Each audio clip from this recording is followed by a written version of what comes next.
పెళ్ళైనా పండగైనా వేడుక ఏదైనా పట్టు చీరల ప్రత్యేక వేదిక వారాహి సిల్క్స్. దారం గ్రామానికి చెందినటువంటి సాయిలు సెల్ టవర్ ఎక్కడంతో కూడా మొత్తం ఏం జరిగిందని ఒక వైపు కూడా ఒక ఆందోళన అయితే వ్యక్తమైంది.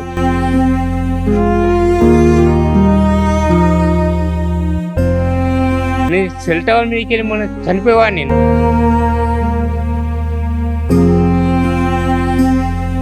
లేదంటే మనీ అని ఫోర్స్ చేసింది. నమస్తే, వెల్కమ్ టు సుమన్ టీవీ. ప్రస్తుతం నిజామాబాద్ రూరల్ మండలానికి చెందిన మల్లారం గ్రామంలో గత 2 రోజుల క్రితం అయితే ఒక ఇష్యూ రైజ్ అయిందని చెప్పొచ్చు. సెల్ టవర్ పైకి సాయిల్ అనే మల్లారం గ్రామానికి చెందినటువంటి సాయిలు సెల్ టవర్ ఎక్కడంతో కూడా మొత్తం ఏం జరిగిందని ఒక వైపు కూడా ఒక ఆందోళన అయితే వ్యక్తమైంది. మొత్తానికి ఇందిరమ్మ ఇల్లు తనకు రాలేదని చెప్పేసి సెల్ టవర్ ఎక్కాడు సాయిలు.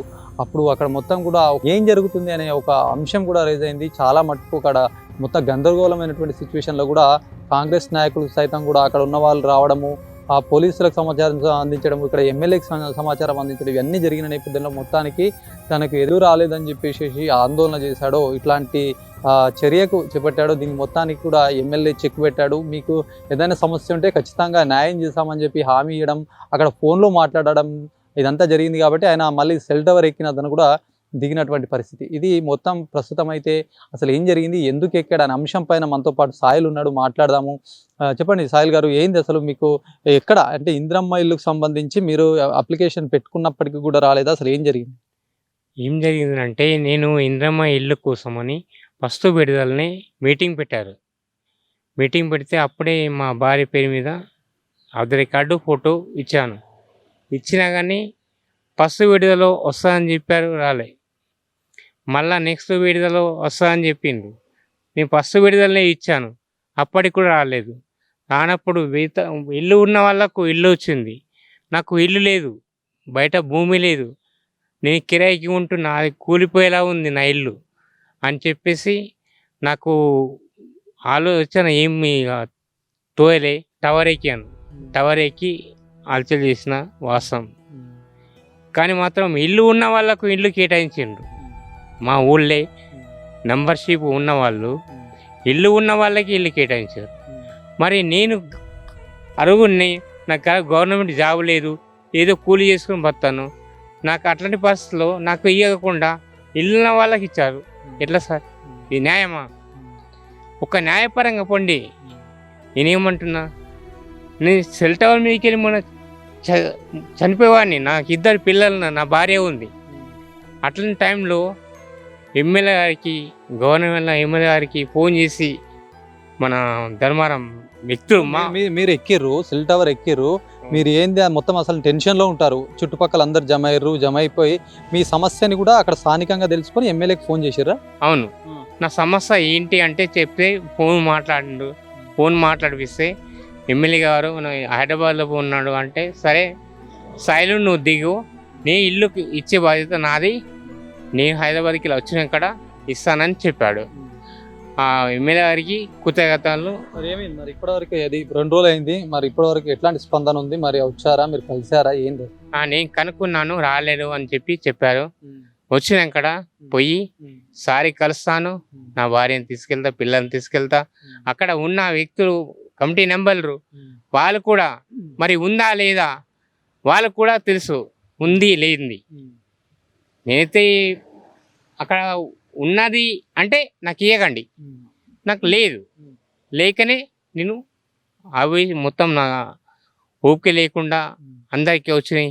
అయ్యో ఇళ్ళ వాళ్ళకి వచ్చినాయి, పొలం వాళ్ళకి వచ్చినాయి, నాకు రాలేదు అని చెప్పి నేను టవర్ ఎక్కిన మాట వాస్తవము. గవర్నమెంట్ ఎమ్మెల్యే గారు నాకు ఫోన్లో మాట్లాడితే, కాంపిటీస్ కాల్ కలిపితే నేను మాట్లాడాను, సాయిలు మీరు దిగండి, నేను వచ్చినాక నేను ఎట్లా వేసి నీకు ఇల్లు ఇస్తాను అని చెప్పి హామీ ఇచ్చాడు. అది సంఘటన. ఇప్పుడు ఇక్కడ వరకు బాగానే ఉంది. ఇప్పుడు నీకేదో అన్యాయం జరిగింది, లేకపోతే అందరికి వచ్చి నీకు రాలేదని చెప్పేసి నీ వర్షంలో నువ్వు చెప్తున్నావు.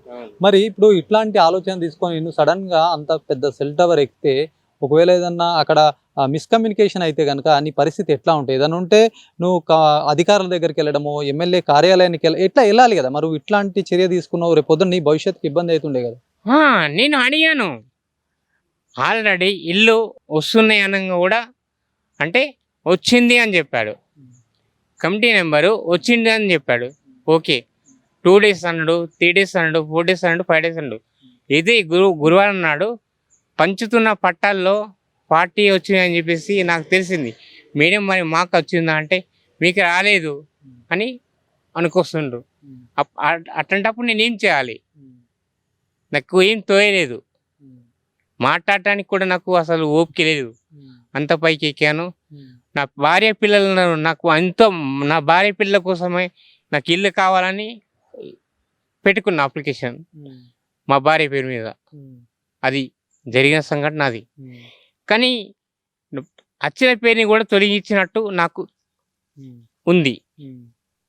అదే ఆవేశంతో నేను ఎక్కిన వాస్తవం.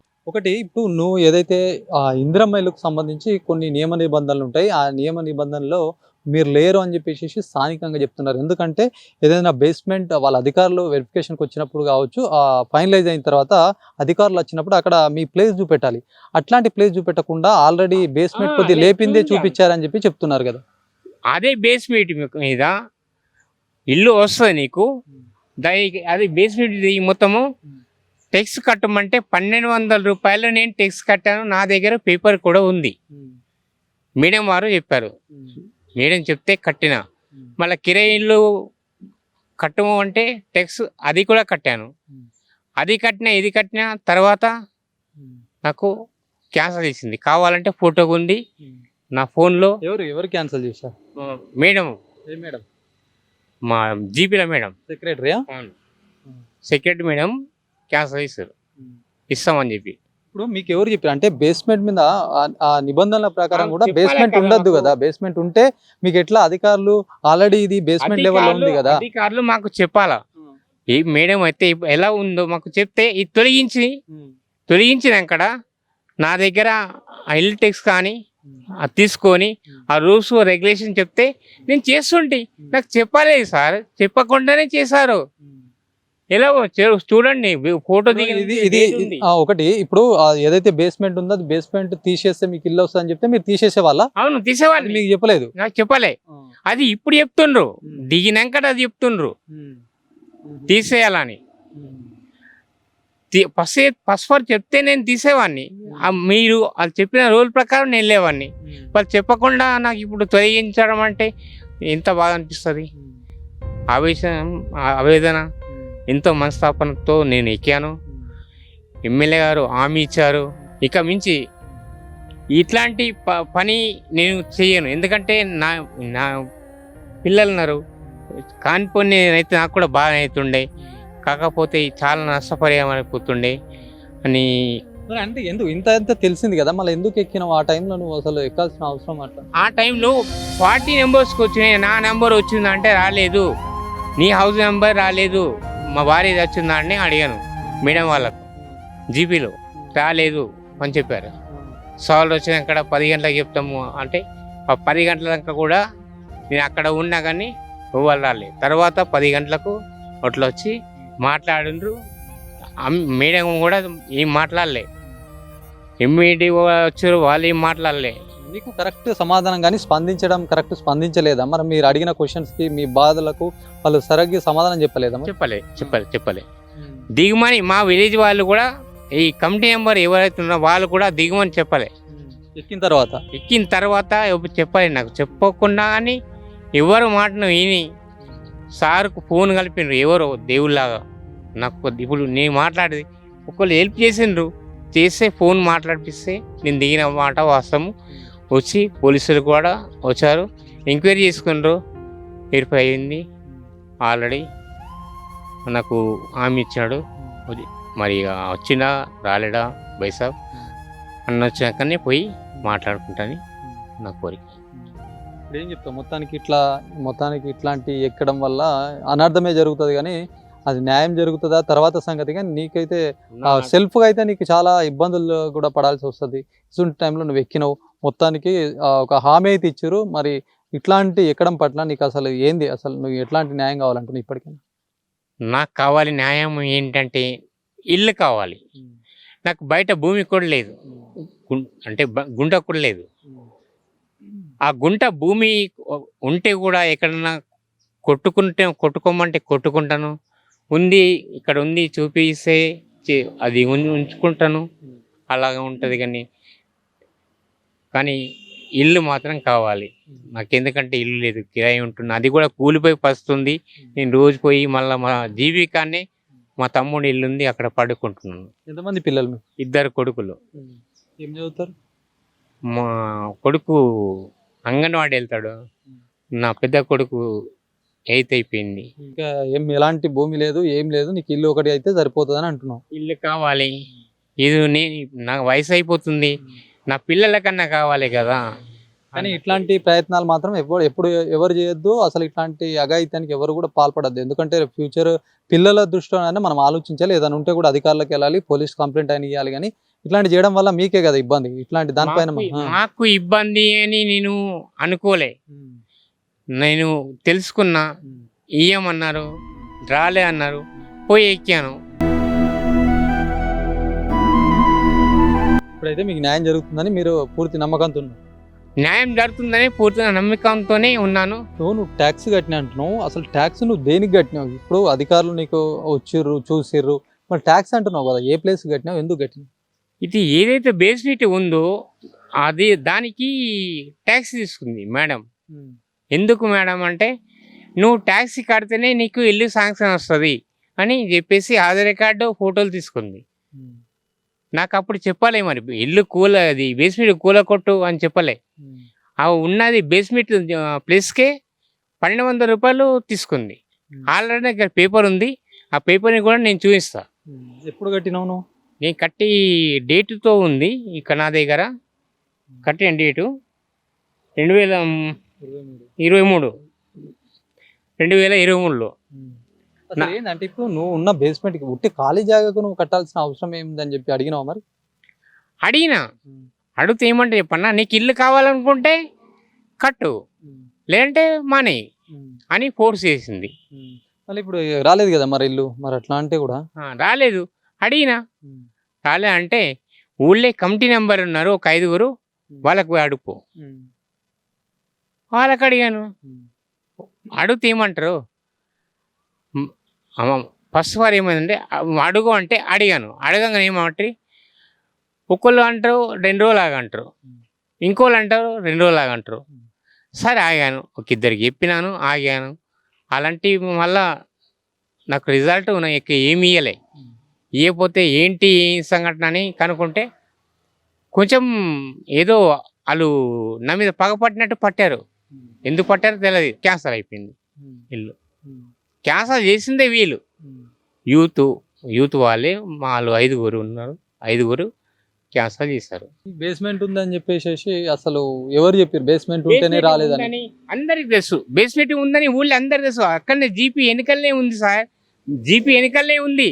బేస్మెంట్ లేదని అనుమానం. మనుషులు ఉంటే నాకు మాటలు వస్తున్నాయి. ఊళ్ళో ఉన్నారు, కళ్ళు దొబ్బే వాళ్ళకు. నా జీపీ ఎన్నికలనే ఉన్నది, నాది ఒక్కడే కాదు, మా తమ్ముడిది ఉంది, మా చింతమ్ముడిది ఉంది. ఇల్లు వాళ్ళు కట్టుకున్నా నేను కట్టుకోలేను. నా పస్తు వేరున్నది కాబట్టి నేను కట్టుకోలేను. నా బాధలో ఎన్నో బాధలకి వెళ్ళి నేను బయటపడ్డాను. నా పిల్లకు ఒక్కొక్కలకు 2 లక్షలు అయినాయి హాస్పిటల్. నీకు పైసలు పెట్టి కొనుక్కున్నట్టయింది. వాళ్ళ కోసం నేను టవర్ ఎక్కాను. నాకు అంతకన్నా మించి ఏం లేదు. కాకపోతే నాకు వీళ్ళు మోసం చేశారు. ఆల్రెడీ కాల్ ప్లేస్ కూడా బేస్మెంట్ ఏదైతే ఉందో అని దానికి టెక్స్ కట్టించుకుంది మేడము. నా దగ్గర పేపర్ ఉంది, పేపర్ కూడా ఎక్కడ ఏమంటే అక్కడ తీసాను, నేను చూపిస్తాను. రూరల్ ఎమ్మెల్యే భూపత్ రెడ్డికి ఫోన్ ద్వారా కూడా కాన్ఫరెన్స్ కలిపి ఆ సాయిల్తో మాట్లాడించారు. సాయిల్కు ఒక స్పష్టమైన హామీ ఇచ్చారు. నీకు వాస్తవానికి నీకు ఎన్ని అర్హతలు ఉన్నట్టయితే ఖచ్చితంగా ఇప్పిస్తాననే ఒక హామీ ఇవ్వడంతో కూడా సాయిలు ఆ సెల్ టవర్ నుంచి దిగినటువంటి పరిస్థితి. మరి మొత్తానికి కూడా తనకు ఎలాంటి ఆధారం లేదు, తనకు అన్ని అర్హతలు ఉన్నాయని చెప్పేసి సాయిలు చెప్తున్నారు. మరి ఇట్లాంటి ఎక్కడం పట్ల కూడా చాలా ఇబ్బందికరమైన పరిస్థితులు ఎక్కానని చెప్తున్నారు. ఏదేమైనప్పటికీ ఇట్లాంటి సెల్ టవర్ ఎక్కడాలు కానీ అఘాయిత్యాలకు పాల్పడకుండా కూడా దీనికి సంబంధించినటువంటి కంప్లైంట్ చేయడం, అంటే పోలీసులు కావచ్చు, ఇటు అధికారులకు కావచ్చు, అక్కడ వెళ్తే కనుక మరింత న్యాయం జరుగుతుందని చెప్పి అధికారులు సైతం చెప్పారు. తర్వాత అక్కడ ఉన్నటువంటి నాయకులు సైతం చెప్పారు. ముఖ్యంగా రూరల్ ఎమ్మెల్యే ఇచ్చినటువంటి హామీతో ఆయన సంతృప్తి వ్యక్తం చేసి సెల్ టవర్ దిగాడు. ప్రస్తుతం అయితే తను ఆశతో ఉన్నాను, ఖచ్చితంగా నాకు న్యాయం జరుగుతుందని చెప్పేసి సాయిల్ అయితే చెప్తున్నటువంటి పరిస్థితి. Camera person Jagadish Srinivas, Suman TV, Nizamabad నుంచి.